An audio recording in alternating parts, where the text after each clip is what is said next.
అతని ఇంట్లో వాళ్ళంతా బయటికి వెళ్ళిపోయారు. అతను ఒక్కసారి అటు ఇటు చూసుకున్నాడు.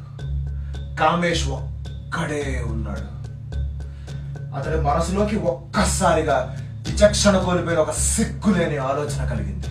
అంతే, ముందు వెనక చూసుకోకుండా ఇంట్లో సైకిల్ తీసి ఆగ మేఘాల మీద సీడీ షాప్ కి వెళ్ళాడు. అతడు పుట్టు పూర్వతరాలను మరిచి కుటుంబ పద్ధతులను తొక్కి సీడీ షాప్ లో ఆ సీడీ ఇమ్మని అడిగాడు. చుట్టుపక్కల వాళ్ళు అతని వైపు అసహ్యంగా చూస్తూ ఒక అడుగు వెనక వేస్తున్నా సరే పట్టించుకోకుండా కామేష్ ఆ సీడీని ఇంటికి తీసుకొచ్చి ఇంటి గడి పెట్టి సీడీని ప్లేయర్ లో పెట్టి ప్లే కొట్టాడు. ఇంతకీ ఆ సీడీలో ఇంట్లో వాళ్ళు సడన్ గా వస్తే అతడి పరిస్థితి ఏంటి? సిగ్గులేని దిక్కుమాల జీవితం ఎటువంటి దారుణానికి ఒడిగట్టిందో తెలియాలంటే బ్రేక్ తర్వాతే చూడండి. Don't go away.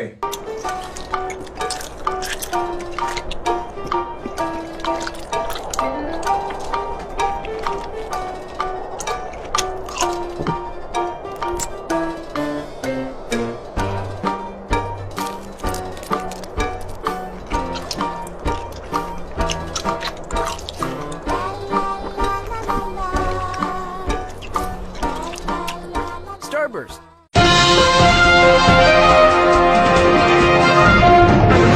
Welcome back. మన యువతకు పట్టిన పీడ ఈ సీడీలో ఉన్న మల్యం.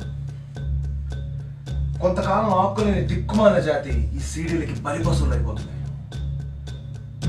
కామేష్ తను తెచ్చుకున్న సీడీని ప్లేయర్ లో పెట్టి ప్లే నొక్కి అటు ఇటు అనుమానంగా చూస్తూ ఉన్నాడు.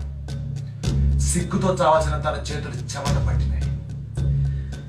మనసులో తప్పు అని తెలిసినా కూడా అదుపు తప్పిన పాపిష్ట జాతి ఏం చూస్తుందో తెలుసా? Piracy movie.